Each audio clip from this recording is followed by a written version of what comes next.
¿Qué más, Manuel? Bueno, vamos a dar 2 minuticos más.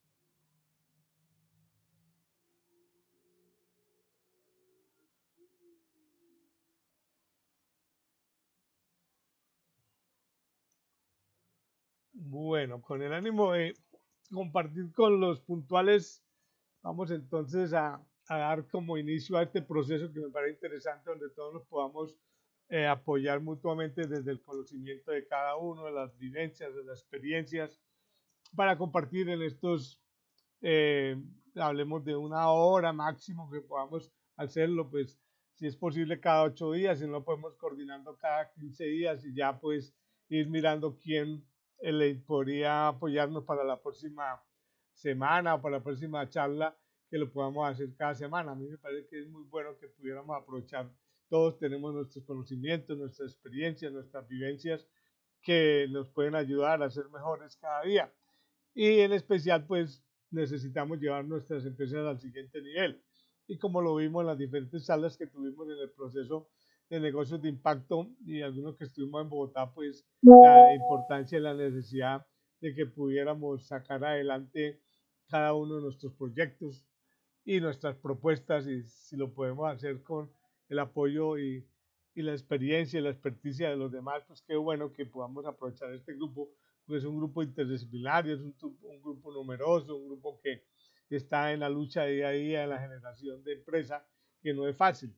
Entonces, quiero contarles muy rápidamente por qué gerencia de compras. Pues yo vengo toda la vida en este tema de negocios, de víveres, de abarrotes, de distribución, comercialización, supermercados, tiendas y demás, porque es una tradición familiar. Y desde niño empecé y me llamó mucho la atención porque mis padres tenían una tienda, entonces siempre tuve esa ilusión y ese deseo de poder lograr con mis padres el apoyarlos, el aprender. Y, y algo también que en estos días que estaba hablando de emprendimiento, pues hacía resaltar que yo a los 8 años tenía claro qué iba a hacer. Y es que pienso que eso también me ha ayudado mucho a poder tener como esa claridad de lo que quería hacer.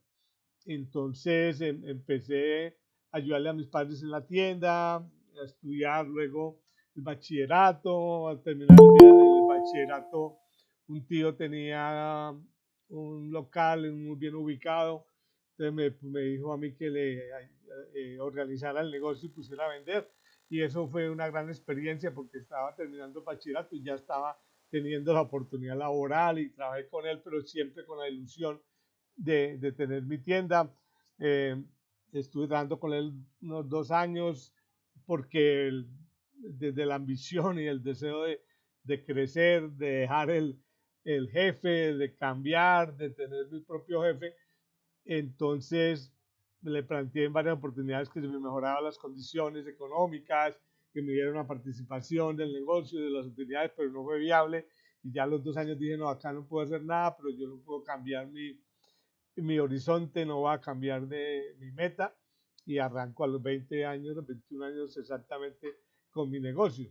Y eso generó pues una gran oportunidad de negocios alrededor porque logramos crecer y crecimos, tuvimos la empresa cerca de 25 o 28 años, pues vino una quiebra muy fuerte, perdimos cerca de $2 millones y eso me hizo recapacitar, replantear y mirar muchas cosas del negocio, por qué pudo haber sido todo este proceso, a qué pudo haberse dado esta quiebra y en esa orden de ideas y de enseñanzas que fui adquiriendo entendí que uno de los problemas era la compra, ¿no? La compra en el sentido de grandes volúmenes y como son mercancías de altos volúmenes y de alta rotación, pues a veces también se van quedando productos que no tienen buena rotación. Luego pues fui paralelamente, pues ya era profesor de la universidad donde terminé y fui como haciendo las dos labores, ¿no? Estudiando, profesor y aprendiendo en la empresa. Entonces entendí que había muchas cosas por hacer. Tuve la oportunidad de terminar la administración de empresas, luego me especialicé en gerencia de proyectos y después en la maestría en educación. Entonces, con este bagaje que fui adquiriendo, fui entendiendo la importancia de la gerencia de compras en las empresas. Y ese es el tema que quiero compartirles en el día de hoy. Y voy a compartirles pantalla. He sido pues profesor de varias universidades en Santander y ahora vivo en Medellín y soy profesor del Politécnico Jaime Sasa en Medellín. En este momento ya tengo ahí cerca de 20 años de estar con ellos y estoy también en la coordinación de fomento empresarial. Entonces también apoyo a los estudiantes de emprendimiento y egresados o de la comunidad politécnica que quiera sacar adelante su proyecto, que tenga su proyecto empresarial. También fui de los pioneros en la en el proyecto de crear la carrera de logística, que no la había en esa época, ya en este momento se creó y hoy tenemos cerca de 1.200 estudiantes de solo logística. Entonces también es algo que me apasiona y me gusta mucho y ese es el objetivo de lo que queremos conversar hoy, todo lo que tiene que ver con el tema logístico, los altos costos que tienen que ver con este proceso. Muy bien, no sé si hay alguna preguntita hasta ahora, alguna inquietud de alguno, se está oyendo todo muy bien, ¿cómo vamos? Súper. Muy bien, Natalie, listo. Entonces voy a compartirles pantalla como para entrar en el tema y en este tema vamos a ir hablando. Si ustedes consideran que tengan alguna preguntita, alguna inquietud, pues con mucho gusto pueden pedir la palabra. Como estoy compartiendo pantalla, no alcanzo a ver si de pronto alguna persona va a entrar y alguien ve, por favor me hace señas para yo dejar de compartir y poderles hablar. Entonces, la idea este es un seminario taller en el sentido de la gerencia estratégica, ¿no? La gerencia estratégica es la capacidad que tenemos todos de mirar un poco más arriba y tal vez en alguna de las conferencias que vimos tenemos que tener muy en cuenta que a veces no miramos la empresa desde arriba, sino la miramos como desde ciertos ángulos o de ciertas áreas y no tenemos como la habilidad para mirar todo lo que tiene que ver con la empresa en todos los sentidos. Entonces, es ahí donde también entendí la importancia que tendríamos que ver todos para que eso sea estratégico, ¿no? Mirarlo desde arriba, desde el sentido de ver todo lo que está alrededor de la empresa, las necesidades y lo que tiene que ver con esa parte. Muy bien. Entonces, vamos hoy a hablar de la gerencia estratégica de las compras. Las personas que tenemos empresas, hemos tenido empresas de productos, entendemos que no es fácil manejar primero por el almacenamiento, productos físicos y todo lo demás, y que muchas empresas el 70 al 80% de su capital está en, en los inventarios. Me gustaría que me comenten quiénes de ustedes tienen empresa comercializadora de productos. ¿Quiénes tienen comercializadora de productos?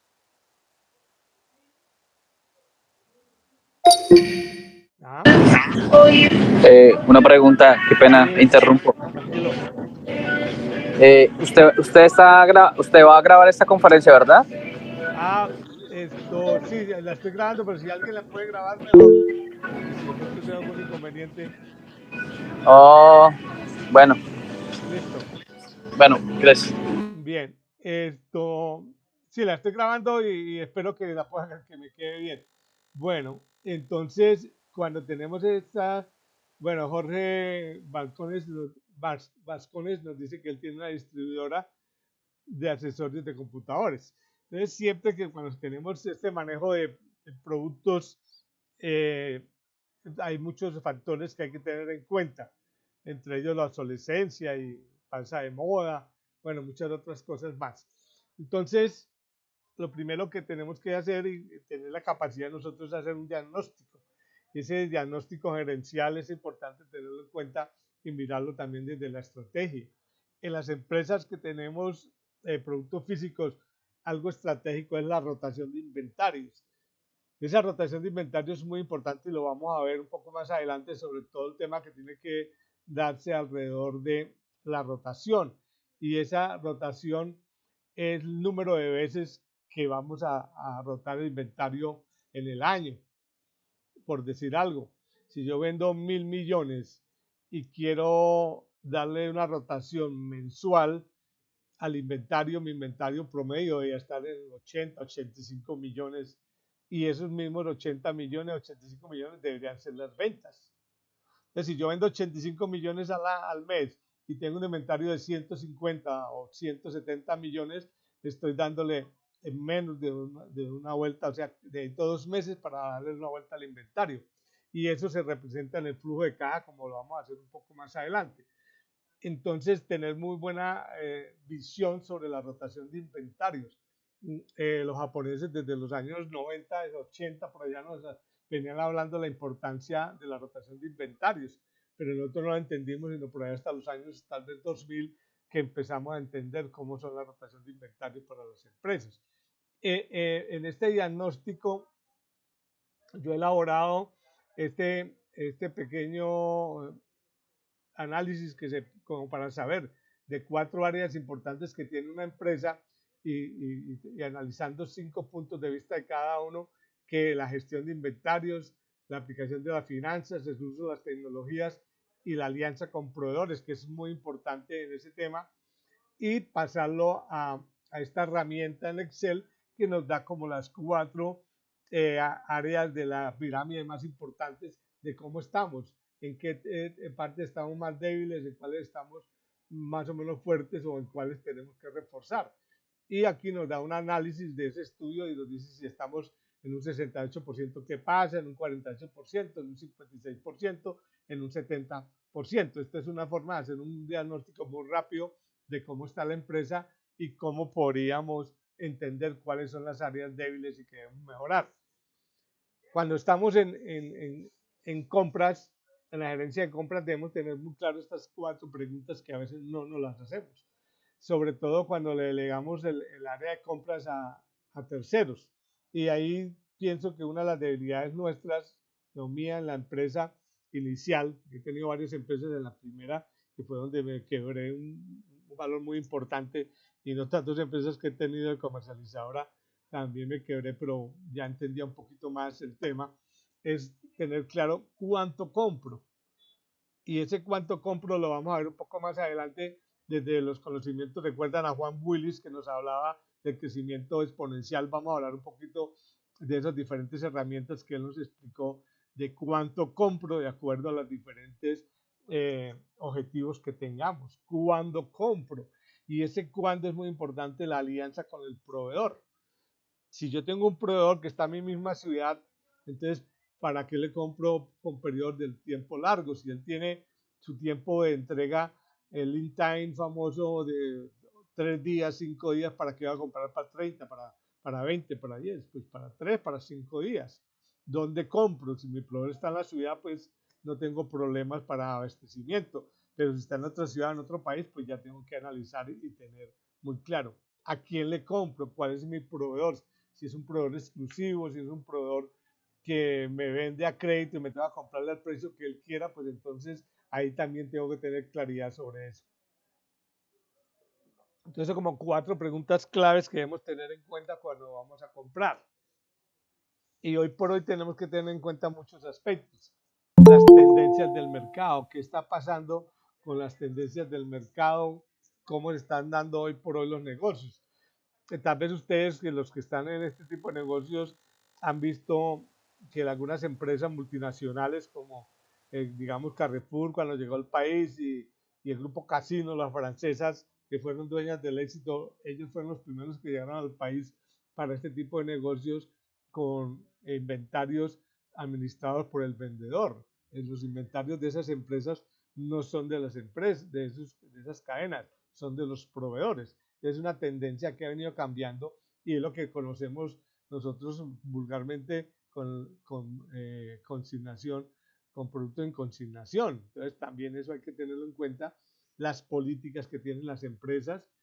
Yo estuve asesorando alguna época en una empresa que son importadores, el 80% de sus productos y materias primas son importados. Ellos tenían una política de compras de que debían importar para 90 días, con el agravante de la inversión que tenían que hacer por los inventarios, pero lo tenían muy claro porque había una necesidad de importar, los trámites para importar, las dificultades que se podían presentar y todo lo demás.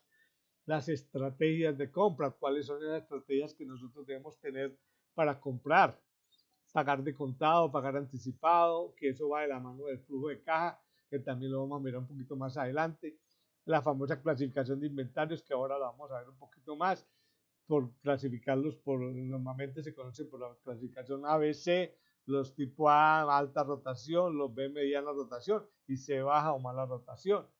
¿Cómo nos podemos ir de la mano con el desarrollo de proveedores? Hay empresas que se preocupan por ayudar al desarrollo de proveedores, porque si el proveedor se desarrolla, eso va a ayudar a que los productos o servicios que él compra puedan tener una mejor disponibilidad o mejor calidad o mejores precios o un mejor servicio. ¿Y cuáles son esos indicadores claves que debemos tener en cuenta en la gerencia de compras? A veces la gerencia de compras no tiene indicadores y la persona que está en compras no tiene esa claridad de cuáles son los indicadores que debe tener en cuenta y cuáles se les deben hacer seguimiento. También en las tendencias estamos viendo hoy cómo están cambiando los clientes de compra para muchos productos están cambiando y como lo hemos venido hablando y lo vimos con Mauricio, los clientes hoy están comprando de una manera un poco diferente de lo que compraban normalmente. Todo el tema de seguridad de la información también es importante para la compra. El uso de blockchain, la información en la nube, la responsabilidad social empresarial, hacer las cosas cada día más simples.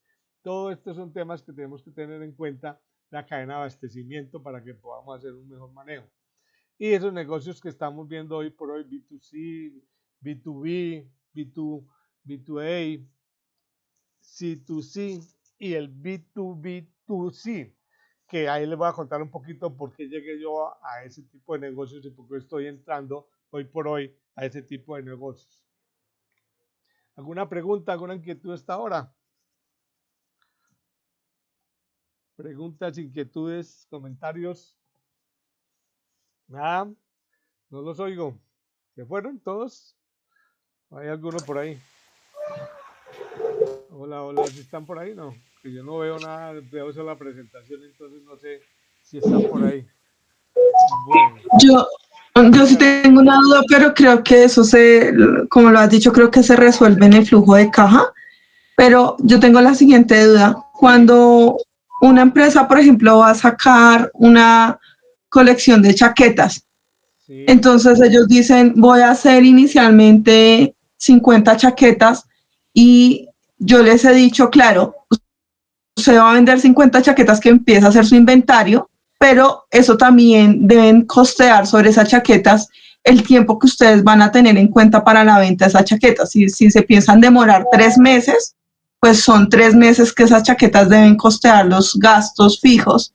Si se demoran 5 meses, esas chaquetas tienen que costear los costos fijos y eso afectará de una u otra manera el flujo de caja. No sé si en eso estoy bien o estoy errónea. No, está muy bien. Y eso es parte del análisis de costos que tienen que tener en cuenta las personas que manejan la parte de finanzas. Yo estoy preparando una colección para sacar la colección desde cero, o sea, incluso desde que empezamos diseños y todo lo demás, cuánto me vale y en el momento que tomo la decisión de la compra de materia prima, entonces cuánto me demoro. Y lo otro también es cómo tomo la decisión de saber si son 50, si son 30, si son 20, si son 70, si son 100.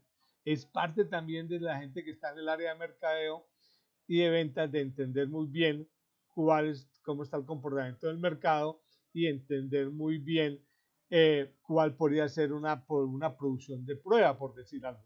Entonces, muchas empresas lo que hacen es lanzar pequeños lotes precisamente para ir mirando cómo es el comportamiento del mercado. Y porque eso tiene unos costos y esos costos están desde la financiación. Incluso el proveedor le puede dar un plazo, pero el proveedor le va a dar el plazo, pero si lo compran muy anticipado, pues ese plazo se va a perder, entre comillas, en el almacenamiento, en los días que están en los procesos de producción y todo lo demás, mientras llega el producto terminado y luego mientras llega a los puntos de venta o a los clientes finales se pierde el plazo y se pierde la oportunidad de poder tener un costo menor en los costos financieros. Ya que está esa pregunta va de la mano y les quiero comentar por lo que está en el sector de confecciones, cuál es la estrategia de Arturo Calle. Arturo Calle parece ser uno de los compradores más importantes en Colombia en ese segmento y en especial en la negociación. Él es de los que le compra a los proveedores el 100%, o mejor, le hace la negociación anticipada a sus proveedores de las ventas proyectadas para el año siguiente. Y entonces más o menos en septiembre, octubre se reúne con los proveedores más importantes. Ahora les vamos a hablar un poquito del 80-20 que va de la mano con lo que quiero comentarles de los proveedores más importantes, por decir algo, los 5 proveedores más importantes que le hace el 80% de las compras. Y se sienta con ellos y le dice, a mi proyección de ventas de la materia prima que le va a comprar a usted para el año entrante es la siguiente. Yo le voy a comprar esta cantidad de metros de tela de tal y tal y se le va a pagar el 50% en el momento de la negociación y el 50% restante él se lo pago por entregas y vamos a hacer por de algo 24 o 36 entregas el próximo año y le vamos a informar con tanta época de anticipación o días de anticipación cada entrega para confirmar las cantidades de la segunda parte, de la parte de entregar. Y con ese tipo de negociación le dice, bueno, entonces, ¿cuál es el precio que me va a dar? Entonces, imagínense que un proveedor le puede a uno pagar el 50% anticipado. ¿Eso da un poder de negociación? ¿Qué dicen ustedes? Claro, bastante, porque como la tela tiene una fluctuación con el dólar, entonces estás ahorrándote siempre un dinero en tema de fluctuación de dólar. Y también ahí está manejando un poco ese precio también. Entonces es importante tener en cuenta ese tema de la negociación. Muy bien, entonces aquí hablando de las políticas, del manejo y la rotación de inventario, debemos tener en cuenta varias cosas. Una, la rotación que ya lo tenemos un poco más claro, la reducción de costos en este caso, de la negociación. La otra cosa de la negociación importante en la reducción de costos es que hay negociadores muy fuertes, muy hábiles, que le dicen al proveedor, listo, yo le compro, pero usted me deja la mercancía en mi bodega y el momento en que yo se la factura a mi cliente, yo se la pago o empieza a correr los plazos. Entonces eso hace que yo no esté invirtiendo en la compra, aunque tenga que subir el valor del almacenamiento, pero eso es parte de la negociación. Entonces las inversiones pueden ser menores. El justo a tiempo, ya sea en time, también es muy importante, que el proveedor me pueda estar entregando oportunamente. Aquí en Medellín está Sofasa, y alguna vez tuvimos una visita a Sofasa y lo he podido confirmar porque donde está la universidad, por ahí que hacer una fábrica que es proveedora de Sofasa y todos los días tipo 7 de la mañana, 7:30 de la mañana, ve uno pasar los camiones con los mofles o los exhaustos para la producción diaria de Sofasa. Le entrega todos los días los 300, 350 exhaustos que necesitan para ensamblar en el día. Y ya no, hace unos 15 años que yo fui por primera vez a Sofasa, Sofasa le recibía la cantidad para todo el mes. Entonces, si ensamblan 300 vehículos, o en esa época ensamblaban cerca de 300, y a un mes eran fácilmente 10.000 mofles o exhaustos. Entonces, la inversión la tenía que hacer Sofasa, comprárselos, almacenarlos y todo lo demás. Hoy están entregándolo el día. Eso va de la mano con el VMI o el Vendor Management Inventory, que son los inventarios administrados por el vendedor, que es lo que hacia las grandes cadenas como le cito hoy. Le están diciendo al proveedor, todos los días le liberan los inventarios para que ellos entren a la plataforma, revisen qué volúmenes de producto requieren almacén por almacén, y el proveedor es quien autoriza el despacho, de acuerdo a una negociación previa y demás. Pero ya esa rotación de inventarios, vea que la podrían hacer incluso para algunos productos, tal vez no digamos que diaria, pero por lo menos semanal o 2 veces por semana. Las gaseosas se entregan 3, 4 veces por semana. Entonces vea que el BMI está ayudando mucho a mejorar la rotación de inventarios. Y habiendo una buena rotación de inventarios, pues se va a ver también el flujo de caja beneficiado en este caso. Y en el caso de estas cadenas, le compran al proveedor en esta forma y a su vez cuadran una forma de pago a los 30, 45, 90 días, no sé, y de esa manera lo pueden mejorar también el flujo de caja. De la mano de este BMI está cómo llegar a cero inventario justo a tiempo. Tal vez no al cero inventario, es decir, 0 unidades, pero cómo tener el inventario ideal para el tiempo de reposición de inventarios por parte de mi proveedor. Si mi proveedor está en la misma ciudad y se me demora 3 días en despachar, pues voy a tener un inventario para 3, 4 días, no para 15 ni para 20. Cómo mejorar los costos de almacenamiento, que es otro tema también muy alto para muchas empresas. Ese costo de almacenamiento va de la mano de los costos por pérdida, por manipulación, incluso por fuga de mercancías, que en algunos casos se presenta. De la mano afecta el flujo de caja, también cómo lograr mejorar los descuentos, cómo analizar los riesgos, los gastos, todos los incluso seguros que a veces son muy altos para las empresas. Bien, entonces en todo este ecosistema tenemos que analizar el tema de la estrategia del sistema de compras. Entonces, ¿cuál es la visión? Y aquí es donde viene la mano y un poquito adelante lo vamos a ver con el tema de los diferentes indicadores. Entonces, ¿cuál es la visión? Y aquí debe ser desde una política gerencial. ¿Cuál va a ser la rotación, la meta de rotación de mi inventario? Y a su vez, ¿cuál es el presupuesto de compras? Lo ideal es que ese presupuesto de compra esté de la mano por categorías o por líneas o por proveedor, pero ir lo más abajo posible para que el comprador tenga claridad que es un presupuesto que debe comprar, y ese presupuesto pues va de la mano de una planeación de ventas que el mercadeo la deben hacer. Entonces, ¿cuáles son las metas que se tienen, el tiempo de ese manejo? Y también tener muy claro cómo sería el lugar de entrega y el monto de la inversión. Las famosas indicadores SMART, que hablamos también la vez pasada con Juan, los que sean indicadores SMART, específicos, medibles, alcanzables, retadores en un tiempo determinado.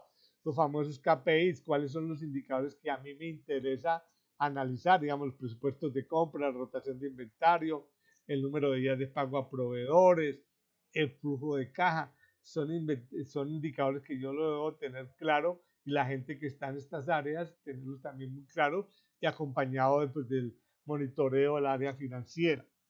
La demanda, cuáles son los modelos económicos de compra, cuáles son las compras estacionarias, temporales, si son importadores, los trámites legales y demás de importación que hay que cumplir.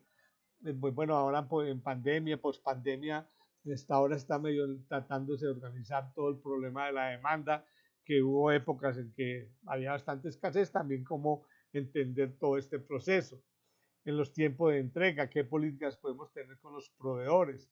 Recordemos lo que hablaba de la cadena de abastecimiento. Yo puedo tener, y lo he visto ya en varias fábricas en Medellín,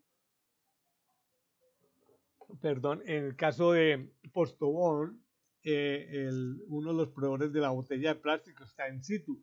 Uno ve, y me llamó la atención la primera vez que fui a una planta, en un área demarcada con un color diferente, los operarios con uniformes diferentes, y eran los proveedores de la botella de plástico. Ya están en la línea de producción.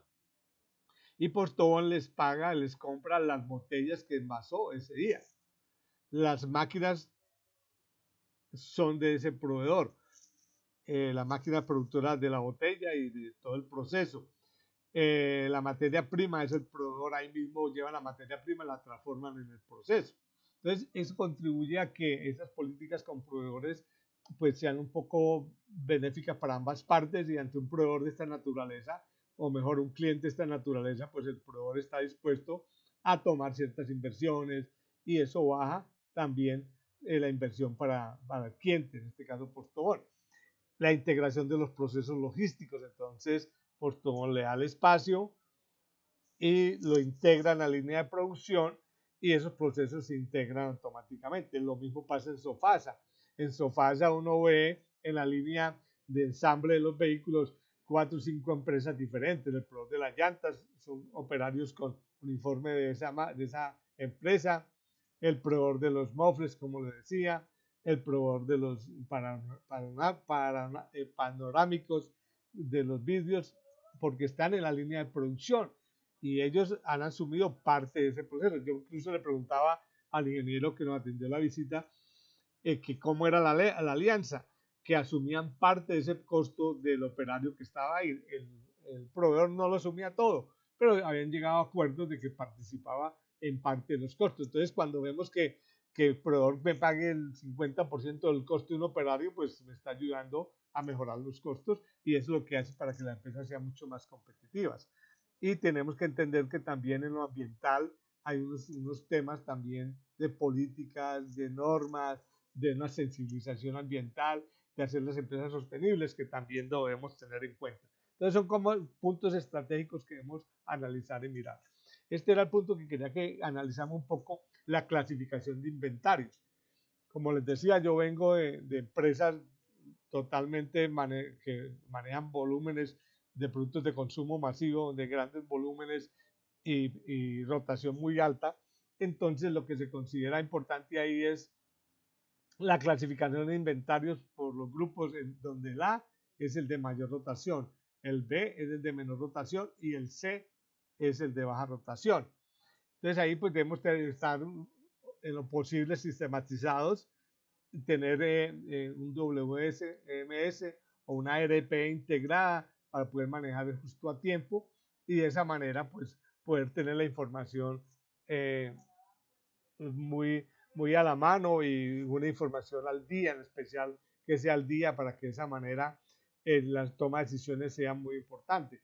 Porque vemos incluso siempre algunas cadenas medianas y grandes, medianas y pequeñas en especial, de mini mercados, que la información de los inventarios no está actualizada. Entonces ellos tienen los sistemas de post o de pago, más que todo como para que haga la factura para entregarle al cliente. No hay una información para la toma de decisiones, que eso es parte también de lo que se debe replantear. Entonces, productos de alta rotación. ¿Cuáles son esos productos que me hacen el 80-20 de las ventas? Los pocos productos que me hacen el 80%. Yo debo tenerlos claros y ojalá clasificados en el grupo A. Los productos de alto costo. También podría ser otra política, que el producto de alto costo por la inversión lo pueda tener en el grupo A. O productos de alto volumen, que son los que más volumen me generan, pero posiblemente menos utilidad.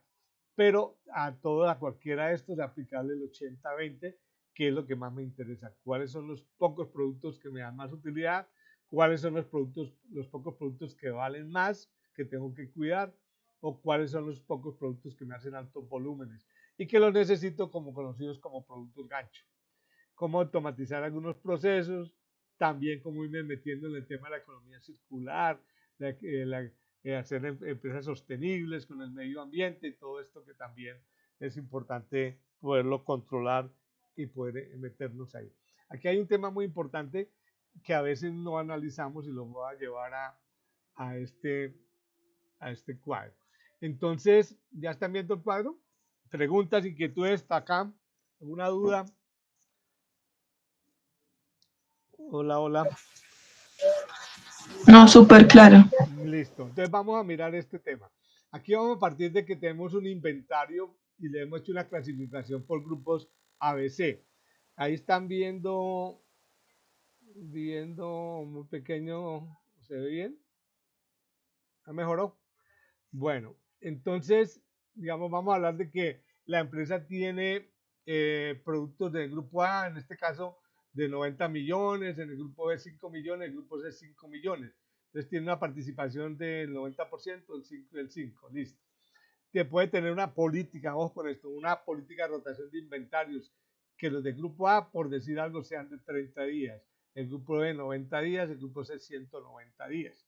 Y que el costo del dinero, por no tener el capital y tener la plata en el inventario, porque debe pagarle a un banco intereses o porque perdió el descuento financiero, bueno, lo vamos a buscar en un supuesto del 1.8, pero lo podemos poner en 1.2, 1.3, ya depende de la tabla de negociación. Pero para este caso está en 1.8. ¿Y qué pasa ahí con esos costos financieros? Entonces, digamos, en el caso mío y para el tema, para víveres y alimentos, a mí me gustaría que estuviera más o menos entre el grupo B 10, el grupo C, ojalá estuvieran ceros, pero si no lo puedo poner en ceros, ponerlo lo menos posible para que lleguemos a que ese grupo de inventarios, aquí se me descuadró la fórmula, no sé por qué, pero bueno, entonces la idea es que estemos en 80, en 80% del grupo A, en el grupo B el 20% y en el grupo C el 0%. Eso sería como lo ideal. Y de esta manera, pues vamos a mirar aquí cómo nos afecta el tema si tenemos el 80, el 15% y el 5%.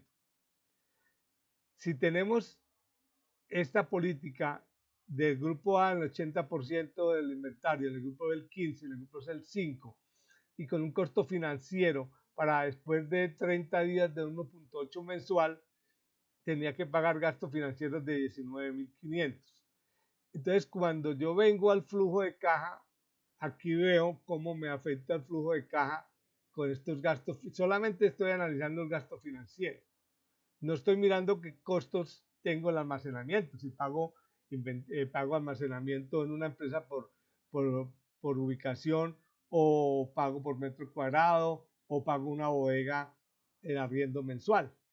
Entonces es ahí donde debo tener en cuenta, si yo logro, y aquí quiero que pongamos un poquito de cuidado, si yo logro mejorar o cambiar mejor, bajo al 60% a 60.000, ese grupo de inventarios, como el flujo de caja nos afecta y se sube a 2.250 promedio.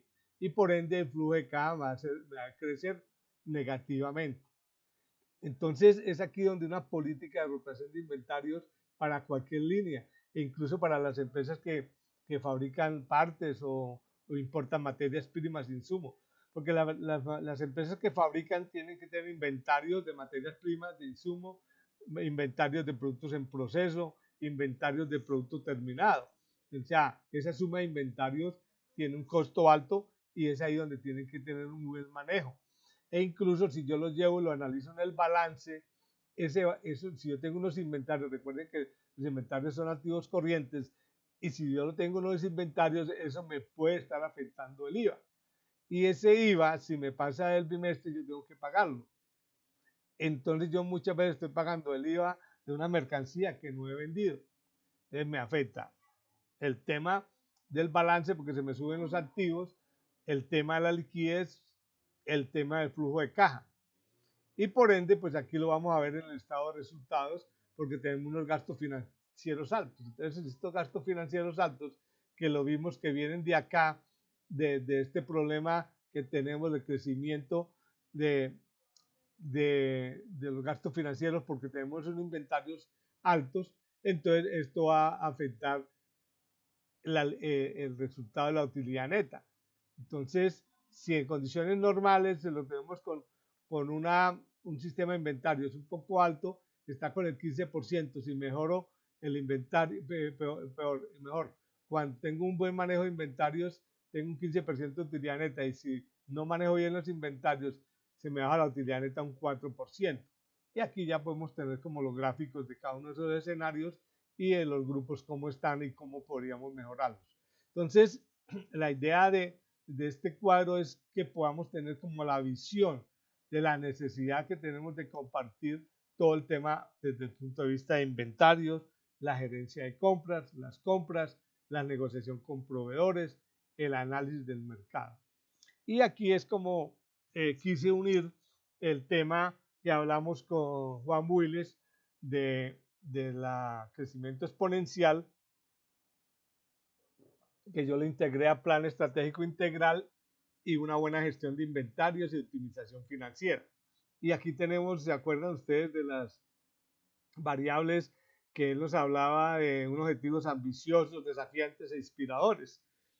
Y aquí de paso les cuento que el grupo antioqueño hace unos 20 años crearon lo que ellos llamaron la mega, una meta amplia y ganadora y alcanzable, que era mega metas, que era muy parecido a lo que está acá, y ellos se pusieron en los años 2000 la meta de que sus empresas tenían que multiplicarse el 100% en 5 años, con crecimientos anuales del 20% en unidades o en dólares. Y vean que el grupo antioqueño se creció mucho prácticamente en este siglo. Entonces es como teniendo en cuenta este tema de las BH o batch, de las metas, que ya voy a compartirles con un ejemplo. Estoy recordando lo que hablamos con Juan Willis, las famosas metas SMART, que sean específicas, medibles, que acabamos de recordarlas, los OKRs, que son objetivos y resultados claves, en donde es que yo voy a tener claro esos objetivos a cumplir, y los famosos KPI, cuáles son esos indicadores. Pues para este caso lo vamos a enfocar desde los inventarios y la optimización de los inventarios. Entonces yo lo que he hecho es compartir esos objetivos y bueno, acá está el tipo de objetivo, lo acabamos de analizar, el tiempo estimado, qué vamos a hacer, convertirnos en la empresa líder en gestión de inventarios sostenibles en Colombia en el 2040. Ese es un objetivo ambicioso y desafiante. ¿Y qué es eso? Es lograr tener una mejora, una rotación de inventarios entre un 80 y un 100%. O sea, lo que tenemos hoy lo tenemos que duplicar, mejorarlo. ¿Cuál es el propósito? Reducir los costos operativos en un 40% en los próximos 10 años. Eso es parte también de ese propósito de estos indicadores. Entonces, yo podría mejorar los costos operativos del proceso logístico en 4 años. Entonces, ahí es donde viene la política y de paso viene la forma de que esas políticas se cumplan. Y el ejemplo sería lograr una tasa de rotación de inventarios superior al 80% en el próximo lustro. O sea, en 10 años nuestros inventarios van a mejorar un 80% de lo de hoy.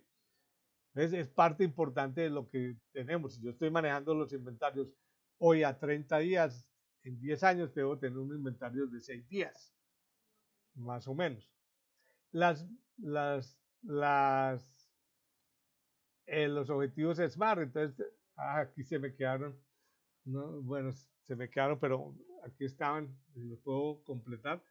Establecer un proceso de compras periódico optimizadas cada trimestre para mejorar el flujo de caja. Entonces acá vamos con estos objetivos de la mano para que cada trimestre se estén mejorando. Entonces tenemos una meta que es específica, medible y alcanzable en cada 3 meses.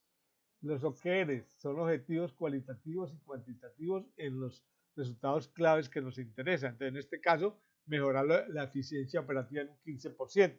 No podemos olvidar que muchas empresas tienen unos costos operativos y logísticos muy altos.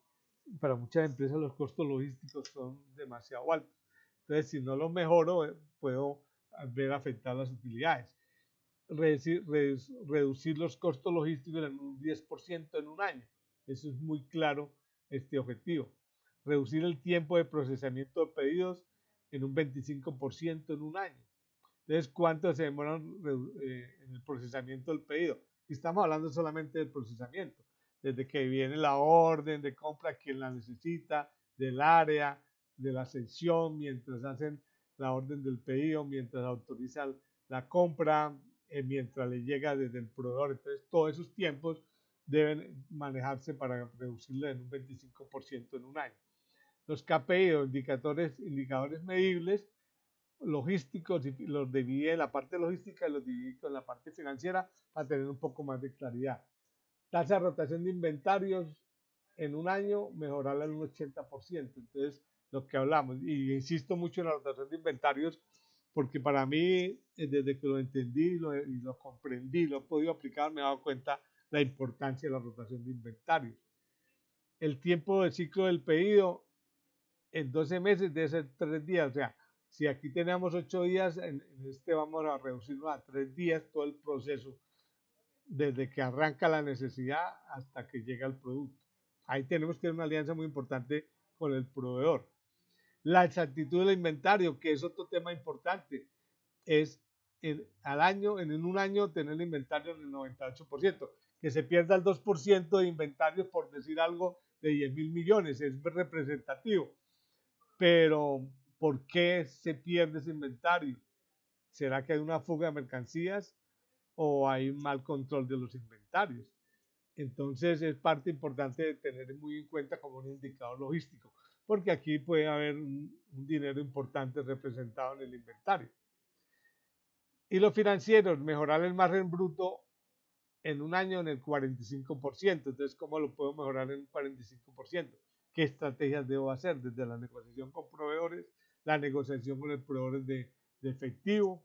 También yo puedo tener un banco que pueda ser mucho más eficiente y mejor tasa.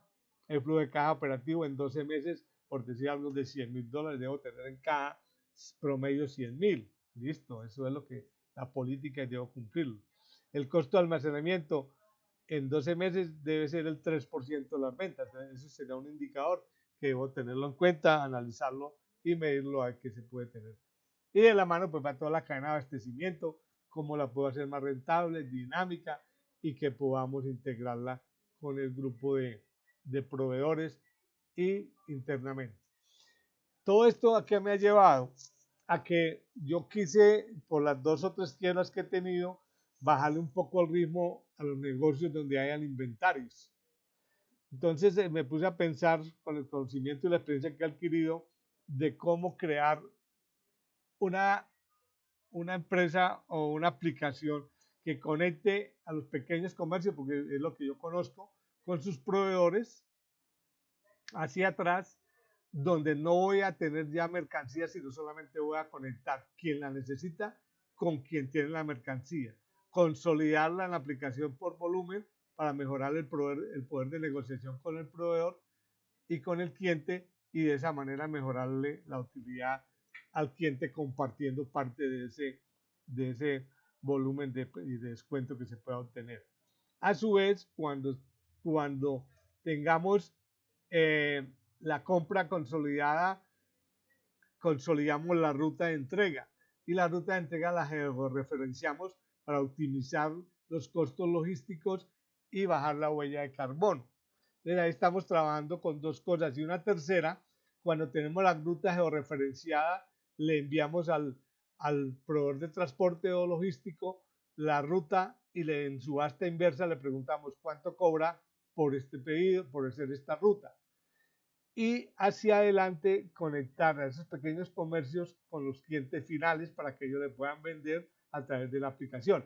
Ese es el proceso que estamos, que es lo que es el producto o servicio que tenemos, que es Apitiendas, y por eso es que llegué a este negocio, a estar 0 inventarios, 0 camiones, 0 logística, sino todo a través de terceros, pero conectándolo y aprovechando la tecnología. Es más o menos en líneas generales lo que yo quería compartirles en el día de hoy, que pudiéramos tener una visión un poco diferente, o al menos compartirles lo que yo estoy analizando y mirando de cómo pueden ir los negocios hacia el futuro y cómo el manejo de inventarios puede ser una alternativa importante. No sé si tienen alguna pregunta, hay claridad sobre lo que compartimos.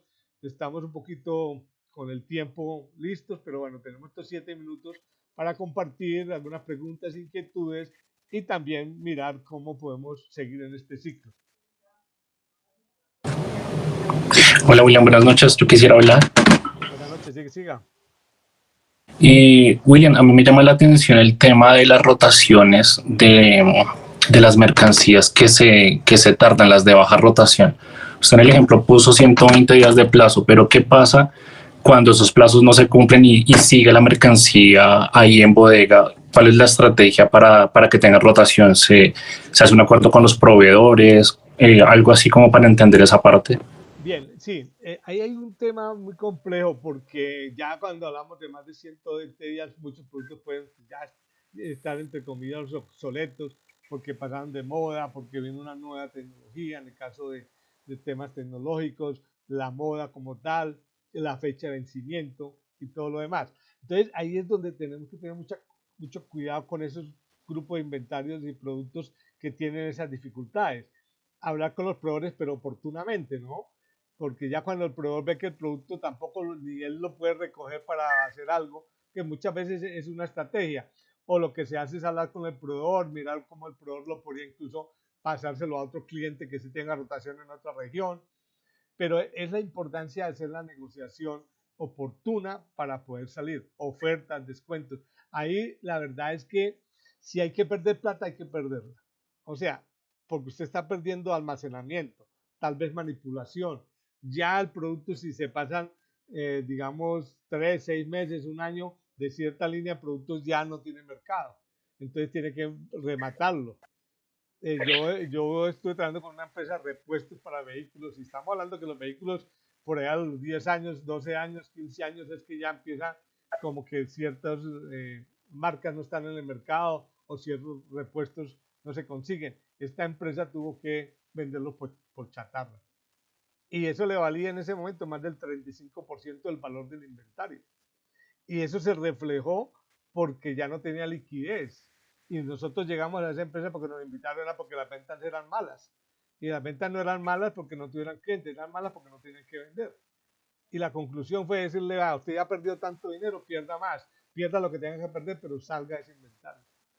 Entonces, como la recomendación, ¿no? Cuando llegamos a esos puntos, sí es definitivo que se pierde menos sacando.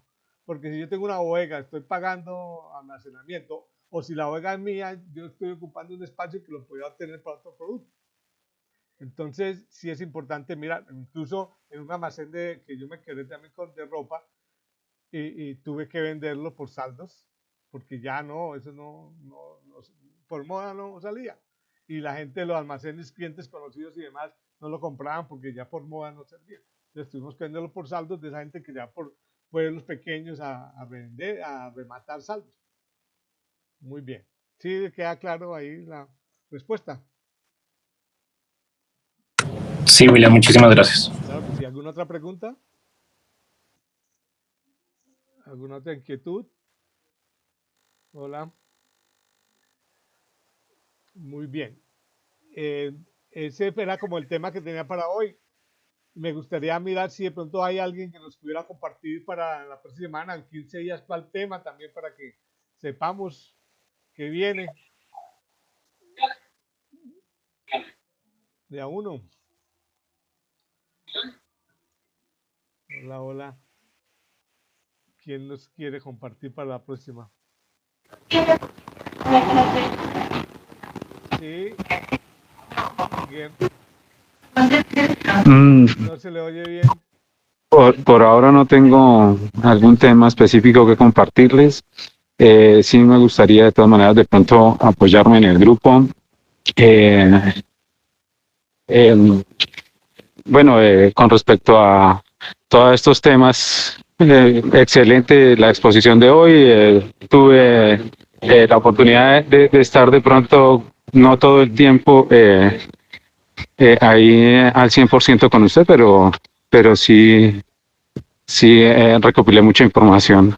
Muchas gracias y espero de pronto poder llegar a proponer algún tema específico. Pues financieramente no tengo ningún tema que compartirles. Hay personas que realmente tienen, así como usted, bastante bagaje. Mi tema es más tecnológico, más de automatización. Entonces, pues, bueno, de todas maneras, muchas gracias y bueno, y espero poder seguir participando en las próximas charlas. Muchas gracias. Pero no olvide, pues, desde su conocimiento y su experticia, en el futuro nos podría acompañar con una charla que nos pueda ayudar a todos. Muy bien, ¿alguna otra? Sí, Sí, claro que sí. sí, sí, y a mí también realmente me gustaría hacerlo porque pues ya he dejado la academia hace muchísimo tiempo y siento que todas estas cosas que hace falta volverlas a como adherir al proceso y al proceso que estamos viviendo Claro que todos, sí. ¿no? Muchas Entonces, gracias. pues, Muy bien, ¿alguna otra pregunta, alguna inquietud? ¿Quién quisiera participar? Sí. Hola, Jorge. Muy bien. Bueno, si no hay más intervenciones, pues agradecerle su tiempo, la disponibilidad, y este es un campo, un espacio mejor que podemos aprovechar todos para poder un aprendizaje, hay cositas que de pronto nos falta recordar y que nos pueden ayudar. Muchísimas gracias, feliz noche, adiós, adiós. William, Señora Viviana. William, Sí, señora. William, por favor, una pregunta. Sí, señora. El tema de los costos de almacenamiento, Sí. Sí, Viviana. Estoy aquí, no sé por qué se pasa con mi computadora, no se escucha. Ya le estamos escuchando. ¿Me recuerda su nombre? Jorge. Ah, Jorge, sí, ¿cómo está? Ya, bien, bien. Te estaba hablando sobre los costos de almacenamiento. Tú decías que más o menos debe estar en un 3%. Bueno, no es como el costo ideal, pero podría mirarse, a ver, digamos, aquí hay una empresa que es multinacional de grupo más grande de galletero del país, que es Noel. Ellos tienen, pero en el centro logístico, unos costos de almacenamiento entre el 1 y el 1.5% de las ventas. Claro que los volúmenes de ventas en ellos son muy grandes, pero es una forma de analizar y mirar dependiendo mucho del tipo de producto y de los volúmenes, ¿no? Pero sí Bueno, es importante tener como un parámetro que ojalá sean las ventas. Y algo que me parece importante, ya que Jorge toca el tema, es cómo pudiéramos lograr que esos costos fijos, que son los almacenamientos, lo pudiéramos ver un costo variable. Recordemos que los costos fijos hay que pagarlos, venda o no venda, hay que pagarlos. En cambio, si lo volvemos un costo variable, lo podemos transformar en este caso, por el volumen de ventas. Les voy a comentar una pequeña historia que me pasó a mí, y yo logré pasar en una bodega que tenía costo fijo, tenía que pagar el arrendamiento, una persona que estaba ahí 24 horas y dos auxiliares y los gastos adicionales, y cuando vi que esos costos fijos eran muy altos, entonces empecé a buscar otra opción y encontré una empresa que tenía una bodega muy grande, que no la tenía copada al 100%, y logré pagarle por espacio ocupado. Entonces lo que hicimos fue que cada semana tomamos el metraje cúbico que ocupaba la mercancía que yo tenía ahí y le pagaba un valor por metro cúbico. Entonces logramos llevar el, el, el costo fijo a variable. Incluso a veces pasaba una semana del mes que no tenía producto, entonces no lo cobraba. Entonces es parte importante, y yo creo que es una recomendación que cabe para todos. Tratemos de llevar los costos fijos a costos variables. ¿Sí, Jorge? ¿Le queda un poquito más claro? sí, sí, sí, sí. Ajá. ¿Es posible que nos podamos reunir así personalmente para ver si es que nos puedes dar una asesoría? Claro que sí. Si quiere, Jorge, me escribe por el interno. Mi nombre es William, y esto, con mucho gusto charlamos en cualquier momento. Voy a escribirle acá en el chat de la charla. Le voy a escribir mi WhatsApp: 310-833-8315, con el 57, que es Colombia. Sí, porque yo estoy en Quito. Sí, señor. 310-833-8315. Ahí se lo escribí. Entonces, es importante en este tema de analizar un poco esos costos, sobre todo cómo llevarlos a costos variables. También como experiencia les voy a contar, hoy yo solamente manejo 4 productos para 2 clientes nacionales.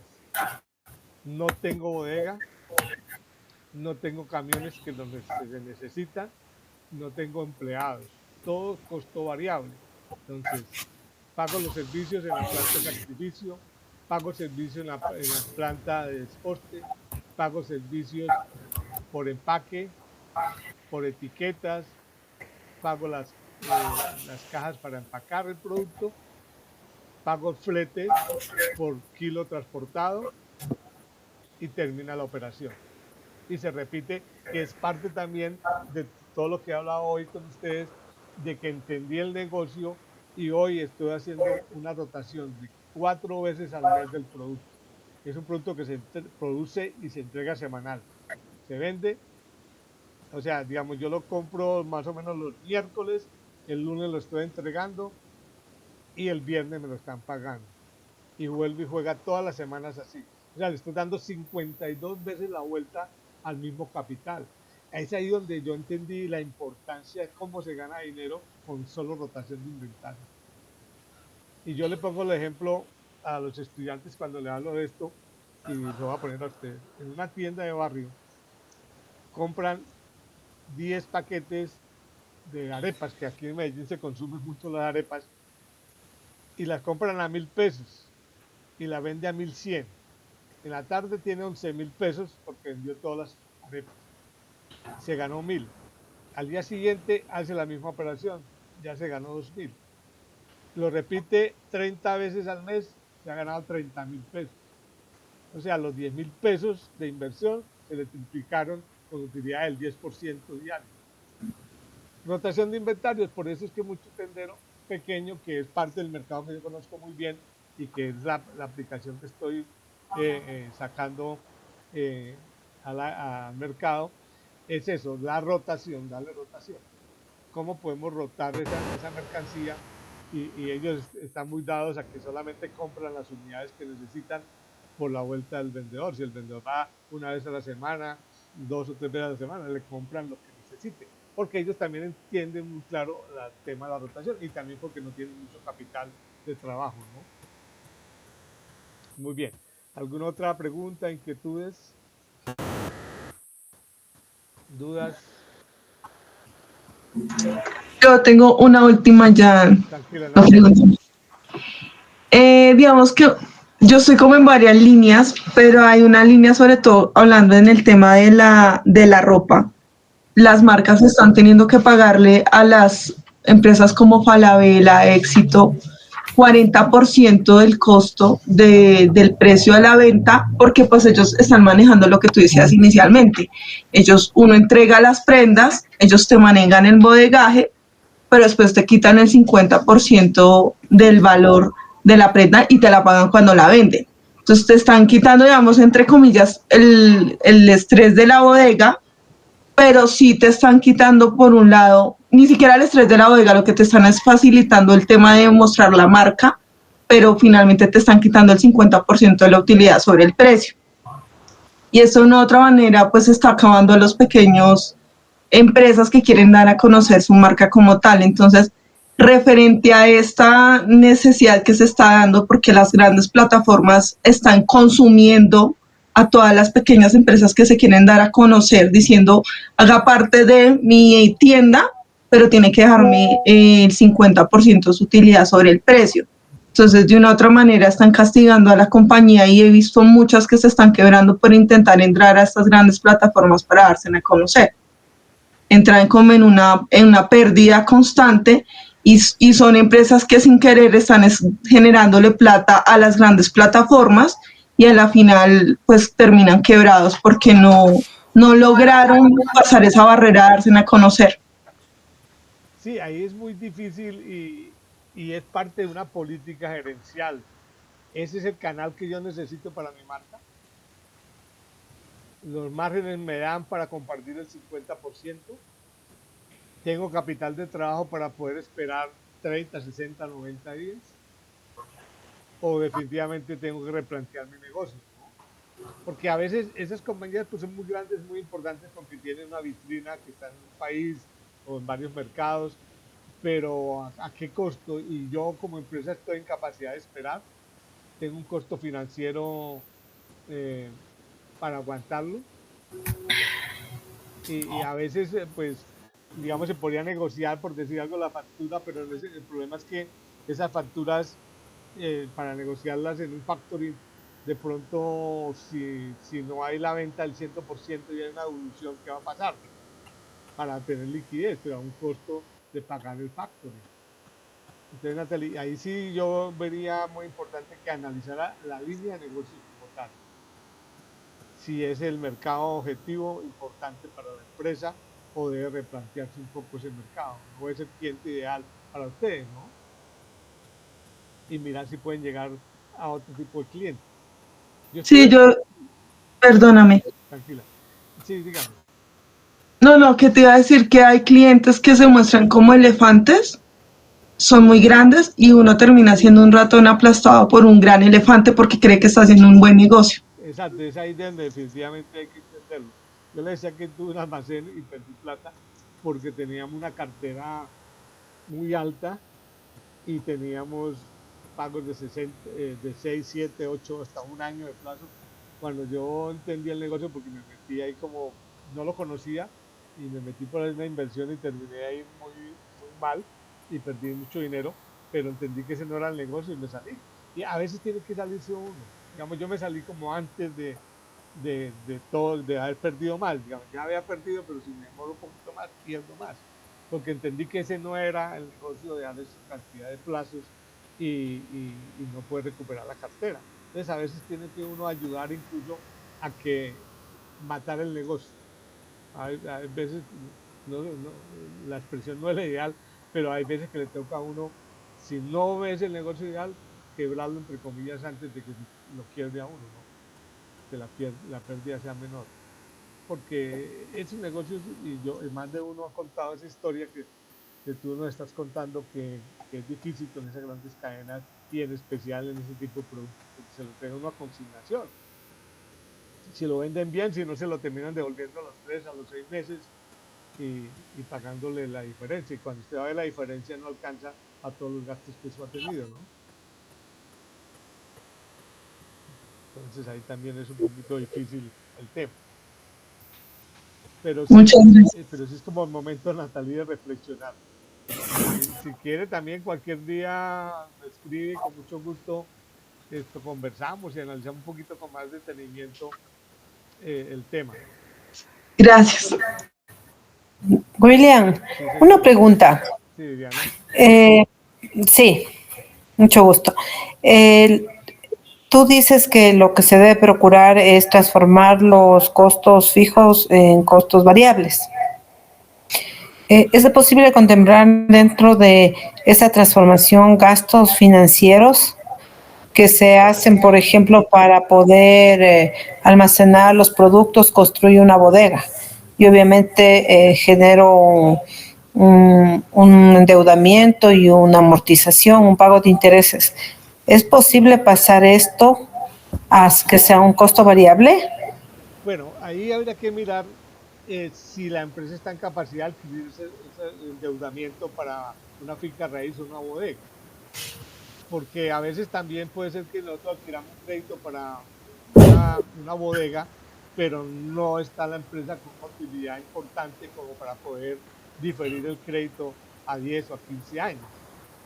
Entonces, y hoy por hoy, digamos, creo que también Perú ya está avanzando mucho en estas empresas logísticas, ¿no? Que le prestan a uno el servicio de almacenamiento por, por unidad o por posición, entonces, o por metro cuadrado, metro cúbico, bueno, no sé, pero eso es lo que volveríamos el costo fijo. Algunas personas, yo no he sido amigo y en la época en que tuve la gran empresa, no fui muy amigo de hacer inversiones en finca raíz. A algunos les gusta la finca raíz porque dicen que se va, el patrimonio se fortalece y que les da un poco de más estabilidad. Pero yo soy amigo de la finca raíz, pero cuando ya empieza a tener excedentes, porque adquirirlo por unos créditos posiblemente me descapitalice.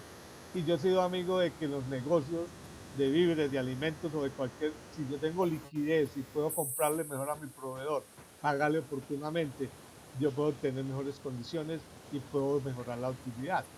Mientras yo tengo dinero para pagar intereses, porque no tengo liquidez, tengo que irme al banco a prestar dinero, el banco me lo presta, pero me cobran unos intereses, entonces la utilidad se me va a disipar entre los gastos y los gastos financieros, ¿no? Entonces también es como de análisis un poco hacia dónde queremos y como una política incluso gerencial, si me interesa fortalecerme en el patrimonio, en un activo, o más bien lo paso a tener más liquidez y a tener inversiones en unos activos de alta rotación, no activos fijos que se demoran en poder recuperar la inversión, ¿no? Bien, gracias. Con mucho gusto. Muy bien. Bueno, señores, muchas gracias. ¿Alguien más por ahí? Bueno, me parece muy interesante. Nos llegó pues un poquito más del tiempo que habíamos proyectado, pero bueno, eso es lo importante, que podamos tener ciertas comentarios y ciertas preguntas. Por aquí hay una preguntita de Vanessa. Y además de créditos para inmuebles comerciales son máximo 5 años y con tasas generalmente variables, cuotas muy altas. Ese es otro tema. En 5 años yo podré disponer de dinero para que termina siendo de excedentes para poder cumplir los compromisos de una finca raíz. Hay que mirarlo también, ¿no? Analizarlo también en esa parte. Muy bien, muchas gracias, Vanessa. Feliz noche para todos. Adiós, adiós. Así, gracias. Gracias, William. Gracias. Buenas noches con todos. Gracias, William.